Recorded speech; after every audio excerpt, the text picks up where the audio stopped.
Hello children, let's begin today's class from 6th standard Honeysuckle English. Second poem, The Kite. All of us like to fly kites. Have you ever tried to fly one? ಎಲ್ಲರಿಗೂ kite ಹಾರಿಸೋದು ಇಷ್ಟ ಆಗುತ್ತೆ. ನೀವು ಯಾವಾಗಾದರೂ try ಮಾಡಿದ್ದೀರಾ? Read this poem about a kite as it flies in the sky.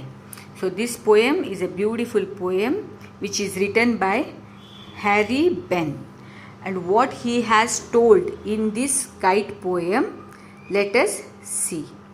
So the poet has drawn a beautiful picture of the flying kite through his words in this poem. ಅವರ ಮಾತಿನಲ್ಲಿ kite ತುಂಬ beautiful ಆಗಿದೆ ಅಂತ ಬರೆದಿದ್ದಾರೆ ಅವರು.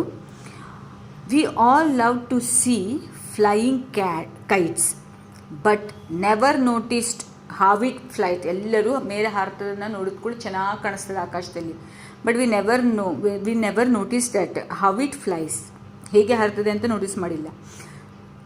Through this beautiful word of picture of the flying kite, the poet is just persuading the readers to fly one and notice its beautiful moves. ಏನು ಹೇಳ್ತಾ ಇದ್ದಾರೆ ಇಲ್ಲಿ ಹ್ಯಾರಿ ಬೆನ್, ಎಲ್ಲರೂ ಒಂದ್ಸಲ ಕೈಟನ್ನು ಹಾರಿಸೋದನ್ನು ಟ್ರೈ ಮಾಡಿ, ಮತ್ತು ಅದು ಹೇಗೆ ಹಾರುತ್ತೆ, ಅದಕ್ಕೆ ಎಷ್ಟು ಗಾಳಿ ಹೇಗೆ ಬೇಕಾಗುತ್ತೆ ಅದನ್ನೆಲ್ಲ you just try yourself, ನೀವು ಹಾರಿಸಿ ನೋಡ್ರಿ ಅಂತ ಹೇಳಿದ್ದಾರೆ. So let me read the poem. How bright on the blue is a kite when it's new, with a dive and dip it snaps its tail. ಏನು ಹೇಳ್ತಾರೆ ಇಲ್ಲಿ, first meaning ನೋಡ್ಕೊಳ್ಳೋಣ.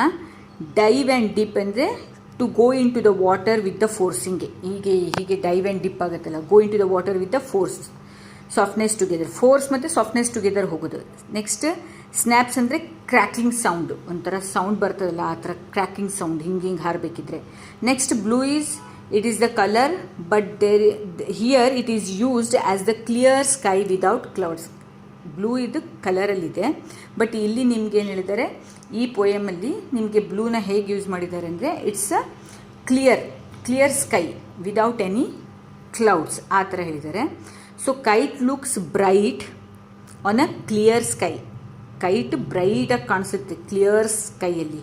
When it flies for the first time fly ಮಾಡಿದಾಗ ಕ್ಲಿಯರಾಗಿ ಕಾಣಿಸುತ್ತೆ, ಯಾಕಂದರೆ clouds ಇರಲ್ಲ, sky clean ಇದ್ದಾಗ ಕೈಟ್ ಬ್ರೈಟಾಗಿ ಕಾಣಿಸುತ್ತೆ ಅಂತ ಹ್ಯಾರಿ ಬೆನ್ ಹೇಳ್ತಾ ಇದ್ದಾರೆ ಇಲ್ಲಿ.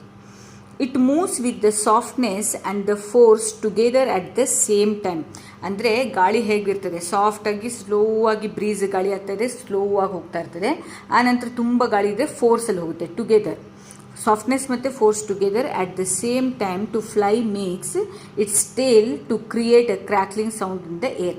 ಆಗ ಬಾಲದ ಥರ ಇರ್ತದೆ ನೋಡಿರಿ ಟೇಲ್, ಕೈಟ್ ಹಿಂಗೆ ಮಾಡಿದಾಗ ಅದು ಏನು ಮಾಡ್ತಾ ಇದೆ, ಒಂಥರ ಕ್ರ್ಯಾಕ್ಲಿಂಗ್ ಸೌಂಡ್ ಥರ ಏರಲ್ಲಿ ಬರ್ತಾ ಇದೆ ಅಂತ. Next, then soars like a ship with only a sail, as over tides of wind it rides, climbs to the crest of the gust and pulls, then seems to rest as wind falls. ಈಗ ಏನಿದೆ, source ಅಂದರೆ ಇಲ್ಲಿ ನಿಮಗೆ first ಮೀನಿಂಗ್ಗಳನ್ನು ನೋಡ್ಕೊಳ್ಳೋಣ. Source is fly high, ತುಂಬ ಮೇಲಕ್ಕೆ ಹಾರೋದು ಅಂತ, ಫ್ಲೈ ಹಾರ್. ಕ್ಲೈಮ್ಸ್ ಅಂದರೆ ಟು ಗೋ ಅಪ್, ಮೇಲೆ ಕ್ಲೈಮ್ ಮಾಡ್ಕೊಂಡು ಹೋಗಿರ್ತೀವಿ. ಸೇಲ್ ಅಂದರೆ ಶಿಪ್ ಇರ್ತದೆ ನೋಡ್ರಿ, boat or a ship which is used to catch the wind and the help by the boat, sailing ಮಾಡ್ತಾ ಇರ್ತಾರಲ್ಲ ಬೋಟಲ್ಲಿ ಅದು. ನೆಕ್ಸ್ಟ್ ಟೈಡ್ಸ್ ಅಂದರೆ ರೈಸಿಂಗ್ ಆ್ಯಂಡ್ ಫಾಲಿಂಗ್ ವೇವ್ಸ್ ಬರ್ತಲ್ಲ, ಸಮುದ್ರದ ವೇವ್ಸ್, ಅದು ಟೈಡ್ಸ್ ಅಂತ ಹೇಳ್ತೀವಿ. Next crest is mountain top, crest ಅಂದರೆ ಮೌಂಟೇನ್ ಟಾಪ್.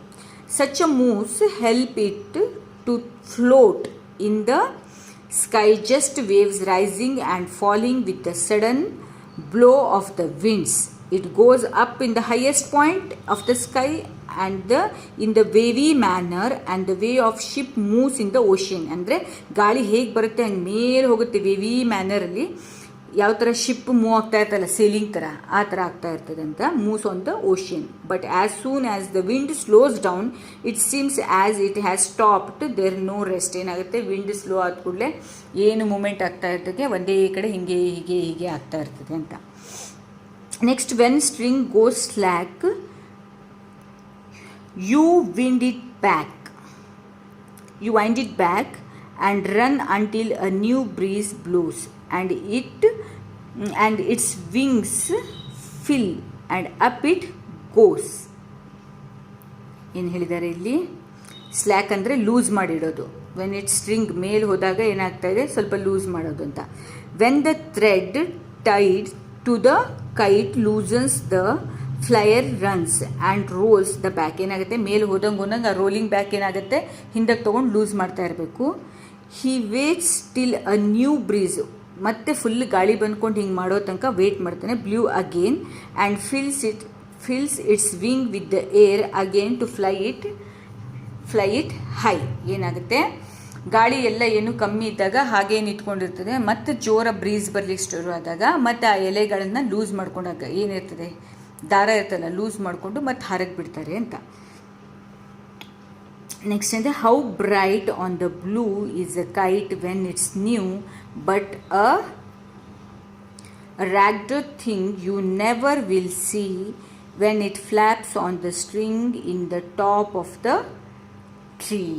ಏನು ಹೇಳಿದ್ದಾರೆ ಇಲ್ಲಿ? So the meaning of the ragged ಇಲ್ಲಿ ಏನಾಗುತ್ತೆ, ಟೋರ್ನ್, ಹರಿದೋಗೋದು ಅಂತ. The kite looks very bright and beautiful on a clear sky, but when it gets struck ಕೂತ್ಕೊಳ್ಳುತ್ತಲ್ಲ on the tree top ಮೇಲೆ, it gets torn ಅಂದರೆ ಹರಿದೋಗುತ್ತೆ, torn and gives a poor worn out look. ಅಯ್ಯೋ ಹರಿದೋಯ್ತಲ್ಲಪ್ಪ ಅನ್ಕೊಳ್ತೆ. which is not liked by anyone. ಎಲ್ಲರೂ ಹರಿಸೋ ತನಕ ಖುಷಿಯಾಗಿರ್ತಾರೆ. Once ಹರಿದೋಯ್ತು ಅಥವಾ ಯಾವುದಾದ್ರೂ ಮರಕ್ಕೆ ಸಿಕ್ಕಾಕೊಳ್ತು ಅಂದ್ಕೊಂಡು ಎಲ್ಲರೂ ಅಪ್ಸೆಟ್ ಆಗಿ ಎಲ್ಲರಿಗೂ that scene we don't like. Kite ಹಾರು ಹೋಗ್ತಾ ಇರಬೇಕಿದ್ರೆ ಏನಾದರೂ ಹರಿದೋಗೋದು, ಕಟ್ಟಾಗೋದು, ಈ ಥರ ಏನಾದರೆ we don't like that. So that's what you are having in this poem, kite poem. So it's a easy thing. ಹೇಗೆ ತುಂಬ ಈಸಿನೇ ಇದೆ ಪೋಯಮ್. ಹೇಗೆ ಕೈಟ್ ಬ್ಲೂ ಆಕಾಶದ ಮೇಲೆ ಎಷ್ಟು ಬ್ರೈಟಾಗಿ ಕಾಣಿಸುತ್ತೆ, ಗಾಳಿಗೆ ಹೇಗೆ ಇದಾಗ್ತಾ ಇರ್ತದೆ, ಆ ನಂತರ ಹರಿದೋದ್ ಕೂಡ ಎಷ್ಟು ಬೇಜಾರಾಗುತ್ತೆ, ಅದೇ that's what you are having in this kite poem. Next, this exercise also very simple only. So hope you have understood this poem. Thank you, children.